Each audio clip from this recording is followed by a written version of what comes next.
Benjamin Reichwald, better known as Bladee, is a Swedish rapper, singer, songwriter, fashion/art designer, and just an overall artist. When I first discovered Bladee's music, I was like every other normal person. I thought it was trash. But like every other addiction that is out there, I started listening more and more, and after some time I became what some may call drained. It's somewhat hard to get into Bladee's music, but it's really easy to get obsessed with it once it finally clicks for you. So after years of listening of Bladee's music and being called gay, I can now finally give my somewhat accurate ranking of Bladee's entire discography. And before we get into the rankings, I first need to set some rules. This ranking does not include any of Bladee's EPs. This ranking will also not include the albums DNG and Trash Island, as I personally view them as like compilation/label albums. But if you do want my quick thoughts on them, DNG is like an album, and Trash Island is like a yes, very very good, one of the best, yes. Alright, let's finally fucking start this shit. I'm gonna keep this one very short, as I've already made a whole review video for this album that a lot of people seem to absolutely love. To summarize my thoughts on Psychos, it's basically a really bland attempt at an indie rock album. It's a collab tape between Young Lean and Bladee, and they didn't really deliver in my opinion. It's just an uninspired indie rock/post-punk album that lacks any sort of creativity or passion. The instrumentals are nothing to write home about, the vocals sound awful, and that's because the mix on them is absolutely trash. But there is a few tracks that I do actually go back to. Ghosts is a really nice track that I do enjoy. Both Bladee and Lean have some good vocal delivery on the track, and the instrumental is relatively interesting. Golden God is also really fun. It's more of a rap track but with that rock instrumentation mixed in. Sold Out is the last track that I actually like on this project, as it's a really sweet song. The instrumental kinda has a pop-punk edge to it, and the chorus is also really fun. Overall, to sum things up, Psycho sees the boys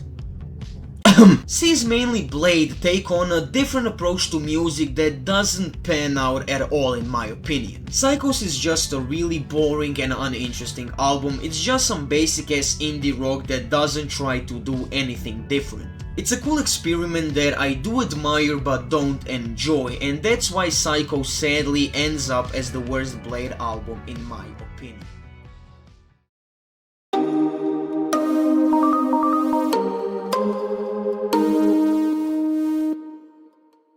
Good Luck is an album that I just don't want to talk about because the album has nothing to offer really. Good Luck is also a collaborative album between Bladee and the German producer Makatok. It was released in December of 2020 and was the last album in that 2020 album run that Bladee had, and as you can see, I think it's by far the worst in that run. It's pretty obvious by the sound of the album that Bladee had a lot of fun making this project, as the songs don't really feel that like grand or just very thought out. This is like a fun, bubbly pop/electronic/EDM album that Bladee made with the intention of making his music more accessible to the masses. I don't think this album is necessarily bad, but I do think that this shit is mid as hell. Nothing really interesting is happening here, as Bladee plays it a bit safe with the production, his vocals, and just the overall lyricism. The album doesn't have a single lyrical theme to it, but it mainly touches on themes of spirituality, belief, life, love, and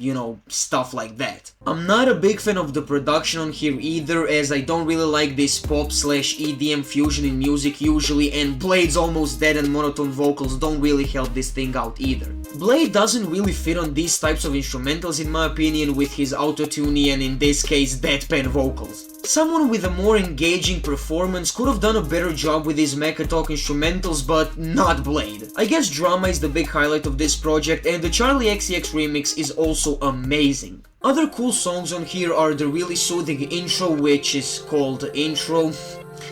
This album is so fucking creative. Sun is also a fun bop, and the outro Grace is pretty alright, I guess. Would I and do I listen to this album often? No, but it's only 8 songs and 20 minutes in runtime, so go and check it out, maybe you will get more out of it than I do.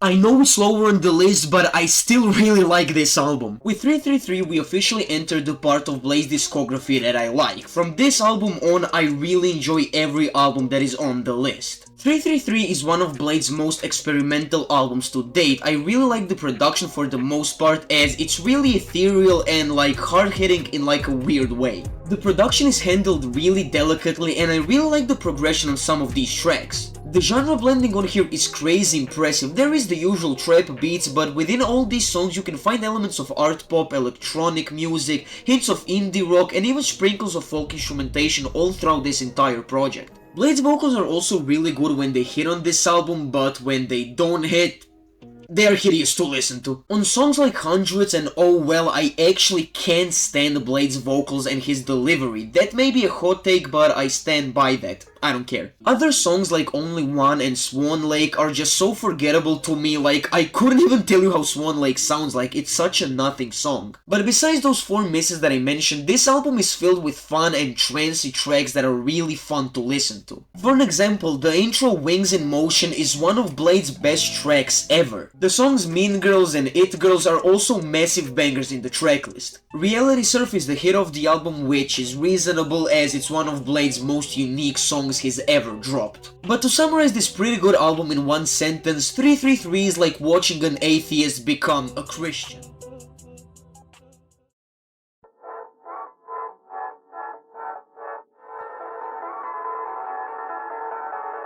I like to call this mixtape the Astro World of Blade's discography. Let me explain why. It's not that experimental compared to his other projects, it's his most mainstream sounding project and most people know him because of this mixtape. None of these things are necessarily bad or bad at all really, I just find this mixtape to be a bit of a chore to get through sometimes. It's a pretty long listen, clocking in at 43 minutes, which isn't long for a project at all in 99% of other cases, but when a lot of the beats sound really similar, it gets a bit draining to get through.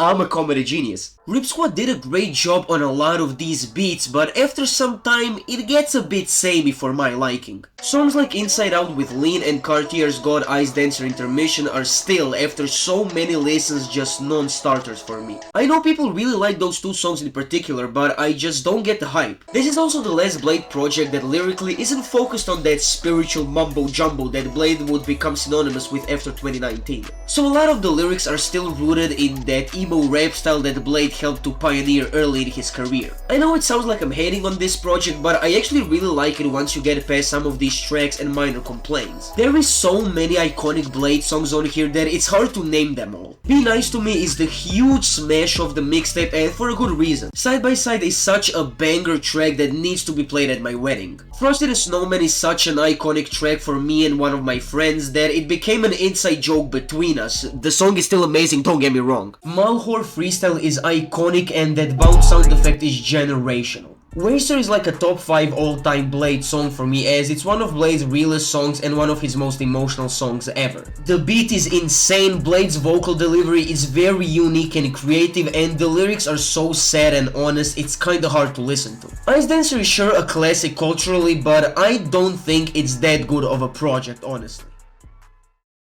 Whatever. The Fool is one of Blade's most positive albums both lyrically and musically. I really like listening to this album when it's sunny outside, as it's such a nice album for the spring/summer time. That's because the entire album is produced by Lucy and you can really tell. The Fool has such a recognizable sound that it's hard not to recognize it when comparing to the rest of Blade's discography. I always compare this album to Good Luck, as they both mix some elements of pop, electronic and EDM music, but The Fool throws Good Luck's production out of the water. The Fool is just a more fleshed out and interesting Good Luck in my opinion. Lyrically, this album is full of love songs and some positive motifs. I guess Blade was in a really good mindset while making this album because it really shows. I really think that a lot of people who don't listen to Blade or Drain Gang in general would enjoy this album, or at least a song or 2 from it. This album is low-key trying to appeal to a larger audience, but it doesn't sacrifice creativity and experimentation unlike Good Luck did. I absolutely adore some songs on here, but my biggest highlight from this album is Baby, but I really like every other song on here. Except one. The Fool is full of energetic and positive bangers that never get old. The only reason that this album is this low on the list is because it's consistently great and some songs are a bit forgettable compared to the rest of the tracklist. Wake up, filthy.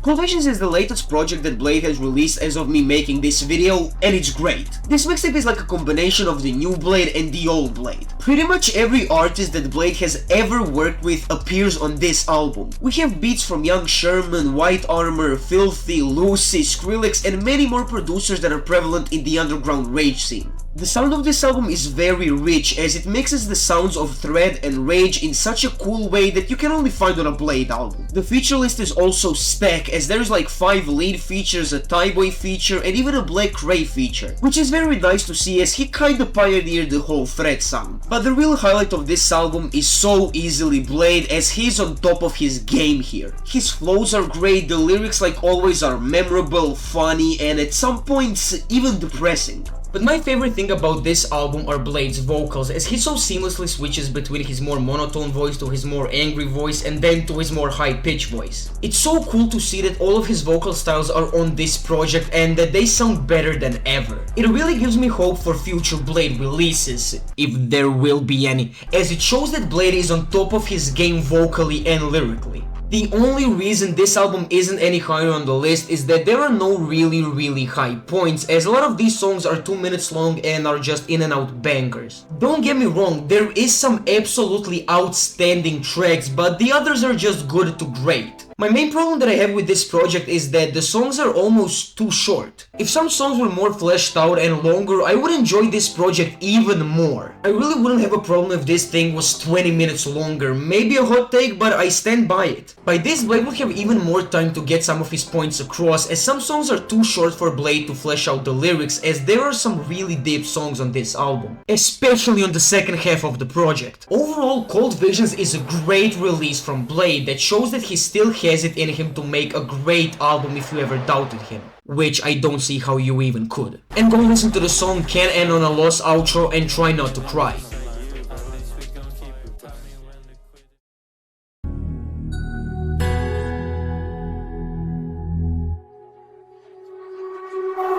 It's hard to talk about this album with today's context in the sense of Blade's musical evolution in both sound and lyricism. This really does sound like the most basic Bladee project in his whole discography. It's sometimes hard to explain why I like this album to people, as it's not experimental. Blade's vocals are drenched in so many layers of autotune, his lyricism could be dismissed as some basic ass emo rap, and the production is nothing special.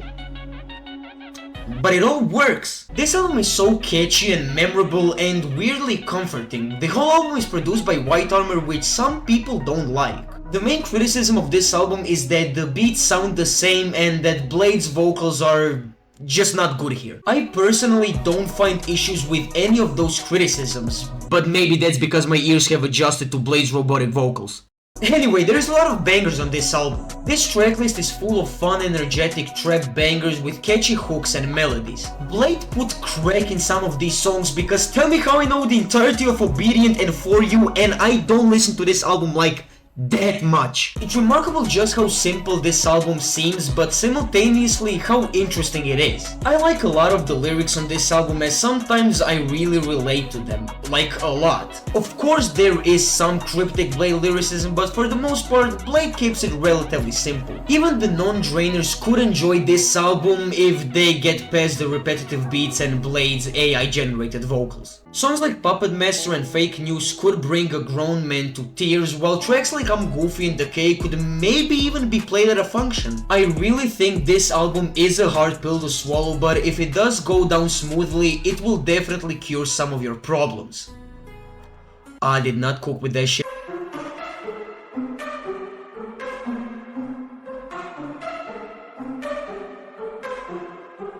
Eversince not in the top 5 of Blade's discography may seem absolutely insane to some people, but he has so much hit that even this is not that high in his discography. Eversince was Blade's debut album that was released back in 2016, which doesn't represent the sound of hip-hop in that year at all. This album is drenched in emo lyricism and Blade's struggles. There is no positive song on this album, as this is peak sad Blade. A lot of people praise this album because of Blade's relatable lyrics and openness. I don't even know if that's a fucking word. I also really like the lyrics, as Blade could have easily gone into that cringy, sad boy lyricism that a lot of emo rappers fall into, but no, Blade has a really unique pen game on this album, and at some points, it's honestly kinda poetic. This may seem funny to some, and I know how bizarre it sounds, but I really mean it. Not only are the lyrics great, but the production is also amazing on this album. The cloud rap / trap beats mixed with these almost EDM sounding drops and builds create a really interesting soundscape for this album. You would think that these lyrics wouldn't be rapped over these loud and chaotic instrumentals, but they are. That's the beauty of this album. None of these things should go together in theory, but they work.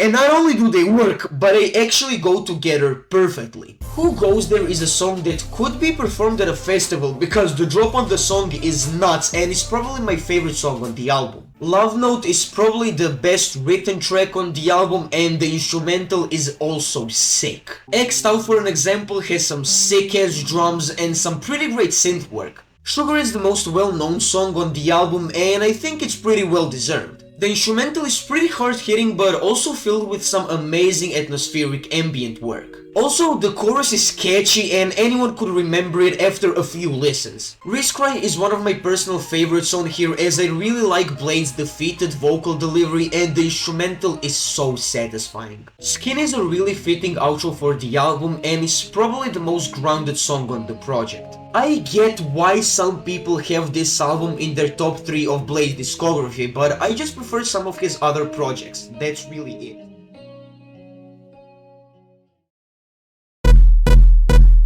Exeter is Blade's sweetest and most bubbly album ever. The whole project was made in just 1 week when Blade and Good were staying in Gotland, a Swedish island. The whole album is produced by Good and he really hit a great sound with this one. The beats sound almost childish, majestic and really sugary. I don't really know how to explain the sound of this album, but if you want to imagine it, here's what the nerds say. I love how weirdly hard these beats are as they really do sound really bubbly and sugary, but the bass and synths hit like a truck. I would say that a lot of these songs are great for moshing.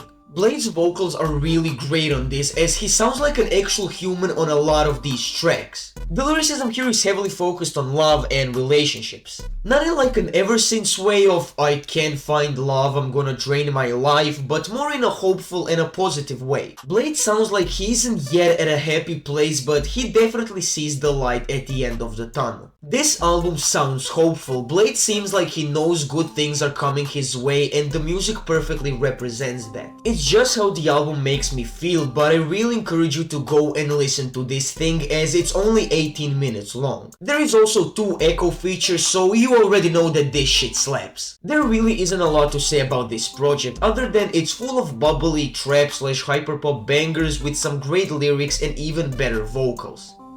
By the way, this random review that I found on Album of the Year a couple of months ago is gold.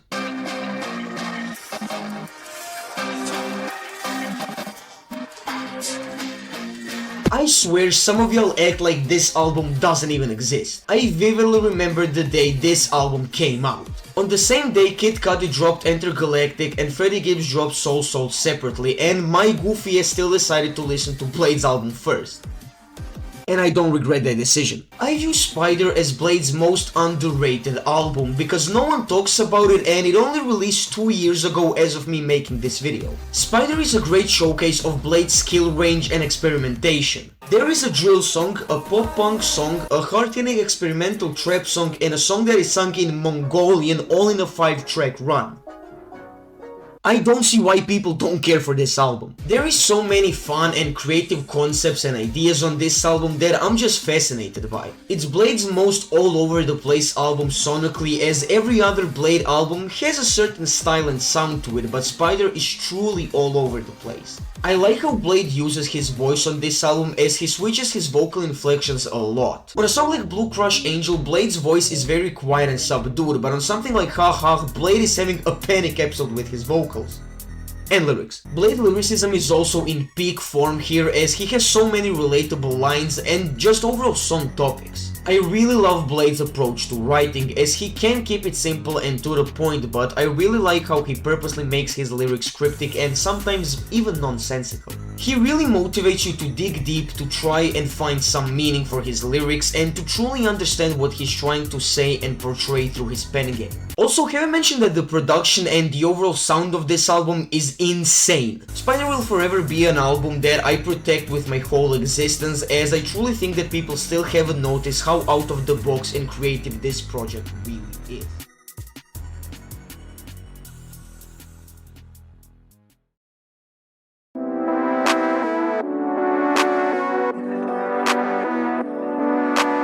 For a long time I thought that this project was nothing special. Boy was I wrong. Working on Dying is a Blade mixtape that was released back in 2017 and was fully produced by the collective working on Dying. And the usual folks. This project has such a satisfying sound. It mixes elements of trap, thread and cloud rap in such a cool and a unique way. A lot of these songs are short as hell, but I really do love every single one of them because every song is memorable and has something unique to them. This is also the origin of Evil Blade that fans would get obsessed with. Blade really gave us so many different inflections and vocal melodies on this project, like he was really in his bag making this mixtape. His chemistry with all these producers is also great, as these beats sound like they were meant for him to rap and sing over. The bass on a lot of these songs is great and the sound of these tracks is so satisfying. I know I've said this word a lot in this section of the video, but it's really the best way to describe this project. Listen to songs like Under Your Spell and D925 and tell me that the melodies aren't the catchiest thing that you have ever heard. Lordship is one of Blade's best pure rapping performances ever. The same goes for Young Lean. Best Buy and Gatekeeper are the pinnacle of Evil Blade, as his vocal delivery is so aggressive and the lyrics match this persona so well. Every song on this project is absolutely iconic and has something different to offer. And the project is 9 songs long and only lasts for 22 minutes. Throw this thing on while you go to the store or while going to school or work and just listen to the addictive melodies that Blade and the gang provide on this project.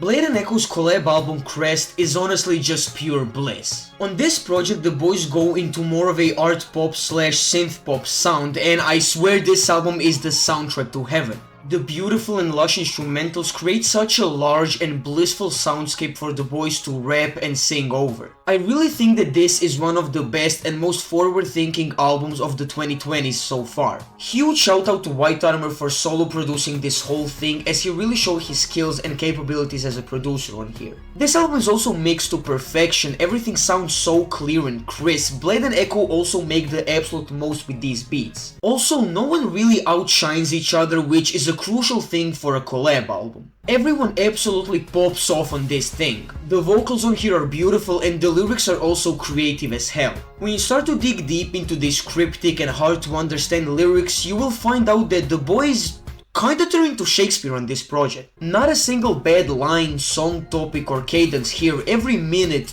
every second on this album is meaningful and interesting. I find this project to be so creative, as you can't really find an album that sounds like this. The usual Drain Gang sound mixed with these art pop and synth pop soundscapes is something that you can only hear on this once in a lifetime album. A song like 5-Star Crest for Veneram is an 8-minute opus dedicated to their late friend Veneram. The Flag is Raised is such an energetic intro to the album that perfectly encapsulates this album in both sound and lyricism. And the rest of the album is filled with energetic bangers that sound so fun and blissful. I don't know what else to say about this album, honestly. Every song brings something new and unique to the table. Will it be the absolute transcendent beat of Girls Just Wanna Have Fun, or the beautiful vocals of White Meadow? I don't fucking know. Or the mosquito sounding instrumental of Desire Is a Trap. I would recommend you to go on a really nice walk through nature while listening to this album. Trust me, I've done it more times than I could count, and I guarantee you it will change your life.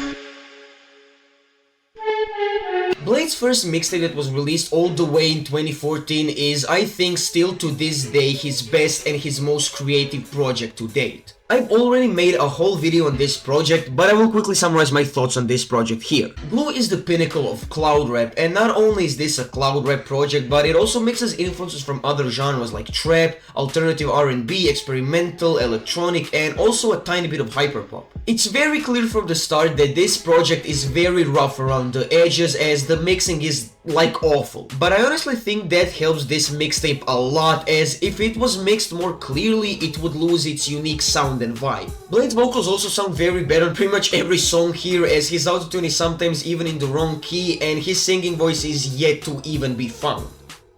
But I love it. There is a certain feel that I get from this album that is really hard to explain. It sounds like a lost mixtape that you would find in a trash can on a random street in, like, I don't fucking know, Budapest. It sounds so futuristic and ahead of its time. The cold instrumentals mixed with Blade's almost defeated sounding voice make for one of the best late night listens that there is. I can't explain how much I hated this project the first time that I heard it, like a couple of years ago. But over time it just kept growing on me, and that goes for pretty much every Blade project. He is a master of making you revisit an album, as you will definitely not get everything on your first like 5 listens. The opening to this project, the lead intro, is Blade's best song in my opinion. The sample, Blade singing, Thai Boy's feature, the beat, it all clicks in the most perfect way possible. eBay is a classic song that has a verse from each of Drain Gang's vocalists. Shadowface is one of Blade's all-time most sad and depressing songs. There is also a great Bones feature on the track that goes so hard. Freeze is universally the most hated song off of this project, and I don't see why. It mixes ambient, trap and cloud rap in a really interesting way, and the lyrics on the track are just beautiful. Unreal is such a great outro to the project, as it sounds so bipolar and the beat is all over the place. Blade's flow is almost impossible to figure out, as he sounds so drugged out. I could talk about this project for hours, but if you want to hear more of my thoughts on the project, check out my video on it.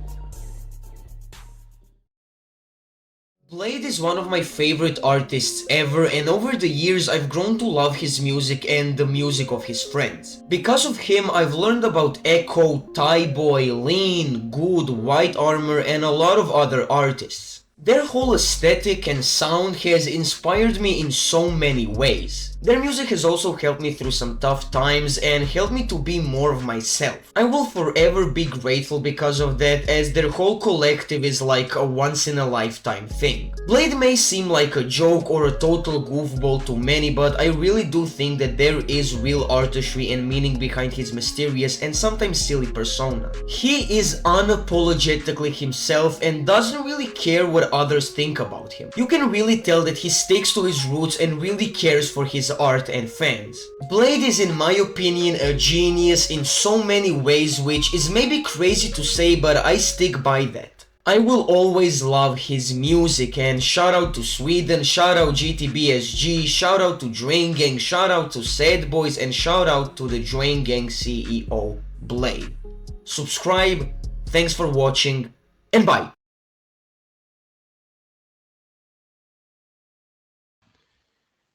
Oh, good jolly. Please read a text that explains how reviews are structured and work. Yours is too subjective for me. The title alone makes me cringe. Goat, fuck that guy, hola hola klepać, nacis.